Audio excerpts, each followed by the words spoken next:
আর্যকর ইনসিডেন্টটার পর আমরা দেখতে পাচ্ছি যে লোকে তৃণমূল সরকারের সাথে সাথে যে সমস্ত মহিলা লক্ষ্মীর ভাণ্ডারের টাকা নেন তাদেরকেও গালিগালাজ করছে, যেন তৃণজমানায় ঘটা যাবতীয় অপরাধের জন্য প্রধানত তারাই দায়ী। এবং এর সাথে যোগ হয়েছে এই জাতীয় সোশ্যাল স্কিমগুলোকে, এটা অনেক দিন ধরেই চলছে, এই জাতীয় সোশ্যাল স্কিমগুলোকে ভিক্ষে বলা এবং যারা এগুলো নিচ্ছেন তাদেরকে ভিখিরি বলা। এবং তার থেকেও দৃষ্টিকটু ব্যাপার হচ্ছে এই যে যারা এই কথাগুলো বলছেন তাদের মধ্যে আবার একটা বড় অংশ হলেন ঘোষিতভাবে বামপন্থী। আমার একটা মত আছে, সেটা হলো একজন মানুষ বিশেষ করে রাজনীতি করার ক্ষেত্রে বা রাজনৈতিক মতামত রাখার ক্ষেত্রে যদি অতিরিক্ত প্রিভিলেজড হয়, মানে এতটাই প্রিভিলেজড হয় যে সে নিজের প্রিভিলেজ, সে যে প্রিভিলেজ সেটা বুঝতে পারছে না, সেটা খুব সমস্যার। মানে বেসিক্যালি লোকেরা তখন নিজের প্রিভিলেজের সম্পর্কে অন্ধ হয়ে যায়। লক্ষ্মীর ভাণ্ডারকে এসব ভাষায় আক্রমণ করাটা হচ্ছে তারই লক্ষণ। লক্ষ্মীর ভাণ্ডারের জনপ্রিয়তা এটাই প্রমাণ করে যে আমাদের রাজ্যের মেয়েরা এক্স্যাক্টলি কতটা পিছিয়ে রয়েছে ফাইন্যান্সিয়ালি, এবং অবশ্যই অন্য দিক থেকেও ফাইন্যান্সিয়ালি পিছিয়ে রয়েছে, মানে অন্য দিক থেকেও পিছিয়ে রয়েছে। এবং এর দায় অবশ্যই পূর্ববর্তী সরকারও এড়াতে পারে না, তার কারণ এই অবস্থা তো কী বলবো, রাতারাতি আসেনি। তৃণমূল সরকার কিন্তু আমার যতদূর মনে পড়ছে পাওয়ারে আসার কিছুদিন পর থেকেই লক্ষ্মীর ভাণ্ডারটা দিচ্ছে, তো তার এবং সেটা শুরু থেকেই জনপ্রিয়। তো সুতরাং এটা ধরে নেওয়া যেতেই পারে যে পূর্ববর্তী সরকারের ব্যর্থতাকে ভাঙিয়েই তারা এই লক্ষ্মীর ভাণ্ডারটা, কী বলবো, লক্ষ্মীর ভাণ্ডার এর ফলে যে ভোটটা আসছে সেটা তারা ক্যাপচার করেছেন। এবং স্বাভাবিকভাবে পূর্ববর্তী যে বাম সরকার, সেটা এই মেয়েদের অর্থনৈতিকভাবে পিছিয়ে থাকার জন্য যে দায় সেটা এড়াতে পারে না, 1 নম্বর বিষয়। 2 নম্বর কথা হচ্ছে আরেকটা জিনিস লক্ষ্য করবেন, সেটা হচ্ছে যে লক্ষ্মীর ভাণ্ডার প্রচুর মধ্যবিত্ত এবং উচ্চ মধ্যবিত্ত পরিবারের গৃহবধূরাও কিন্তু নিচ্ছেন, বিশেষ করে যাদের একটু বয়স বেশি। এটা এবং লোকেরা তাদেরকে সবথেকে বেশি বাজেভাবে ক্রিটিসাইজ করেন কিন্তু তাদেরকে। এক্ষেত্রে আমার মনে হয় জিনিসটা অ্যাকচুয়ালি একটা সম্পূর্ণ অন্য জিনিসের দিকে ইন্ডিকেট করে। সেটা হলো বিশেষ করে আগের জেনারেশনের মহিলারা, তারা সংসারে থেকেছেন, অদ্ভুতভাবে তাদের যে শ্রমটা তারা সংসারের জন্য করছেন সেটার কোনো রেকগনিশন পাননি করে, জাস্ট মানে কি বলবো, খাওয়া পড়া এবং স্বামীর বাড়িতে থাকার ইয়েটুকুই পেয়েছেন, অধিকারটুকুই পেয়েছেন।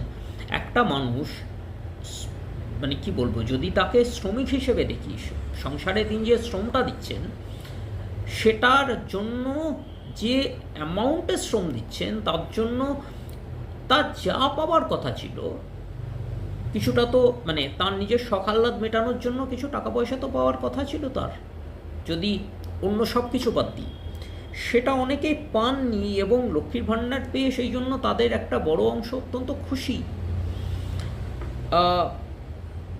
এই যে এই একটা মিগার অ্যামাউন্ট, 1000 টাকা মাসে, বোধহয় 1000 টাকা না কত ওই রকমই বোধহয় হবে, সেটা তাদের কাছে একটা বড় অ্যামাউন্ট এবং সেটা তারা সানন্দে নিচ্ছেন।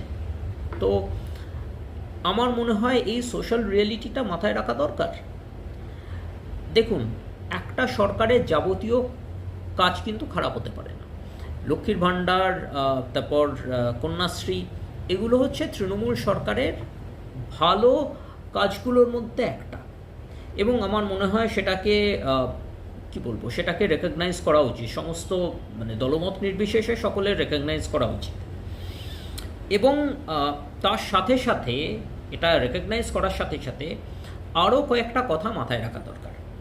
প্রথমত, সরকার কিন্তু টাকা প্রডিউস করে না, সরকার টাকা উৎপাদন করে না, এবং সরকার টাকা আয়ও করে না।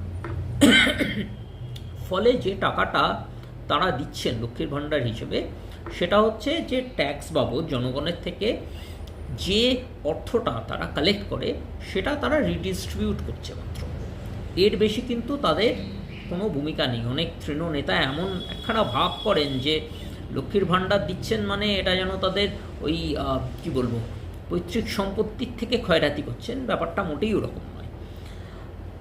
দ্বিতীয়ত, লক্ষ্মীর ভাণ্ডার দিয়ে কিন্তু নারী সুরক্ষার ব্যাপারে সরকারের যে ব্যর্থতা সেটাকে চাপা দেওয়া যায় না।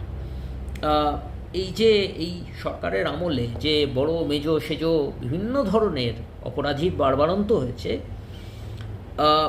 এবং স্বাভাবিকভাবে এই ধরনের লোকজনের বাড়বাড়ন্ত হলে যেটা হয় যে সেক্সুয়াল অফেন্সের সংখ্যা প্রচুর বেড়ে গেছে। এর ফলে মেয়েরা যে নিরাপত্তাহীনতায় ভুগছেন সেটার দাম কিন্তু 1000 টাকা হতে পারে না। আমি দেখেছি শাসক দলের মন্ত্রী, নেতা এবং সমর্থকেরা প্রায় এরকম একটা ভাব করেন যেন একজন মহিলা লক্ষ্মীর ভাণ্ডার নিচ্ছেন মানে তিনি তাদের পার্টির কাছে দাসখত লিখে দিয়েছেন।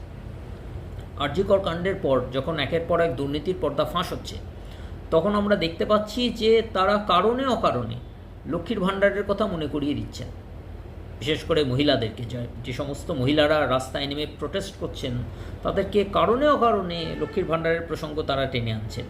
এবং আরও কি বলবো, মজার কথা বা আরও অস্বস্তির কথা এটাই যে বিরোধী যে সমস্ত দলগুলো আছে তারাও হামেশাই কিন্তু এই শাসকের ন্যারেটিভটাকেই কনফার্ম করছে লক্ষ্মীর ভাণ্ডার প্রাপকদেরকে গালিগালাজ করে।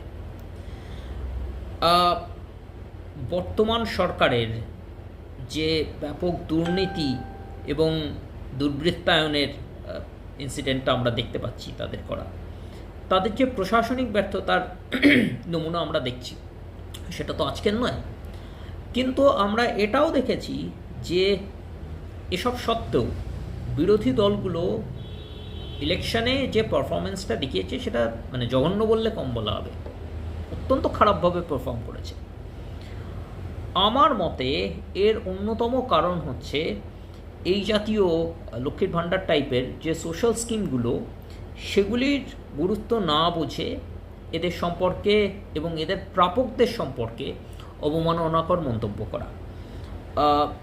তৃণমূলের সমালোচনা করতে গিয়ে তাঁরা হামেশাই যেটা করেছেন সেটা হচ্ছে রাজ্যের অর্ধেক জনতা, অর্থাৎ কিনা যে ফিমেল কি বলবো, যে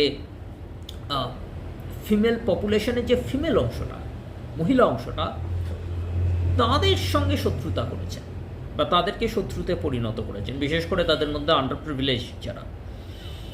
এবং এরা বোধহয় ভুলে গিয়েছেন যে ভোটাধিকারটা কেবলমাত্র পুরুষের নেই, মহিলাদেরও আছে। এবং এর ফলটা স্বাভাবিকভাবেই ভোট বাক্সে দেখতে পাওয়া যাচ্ছে। ধন্যবাদ।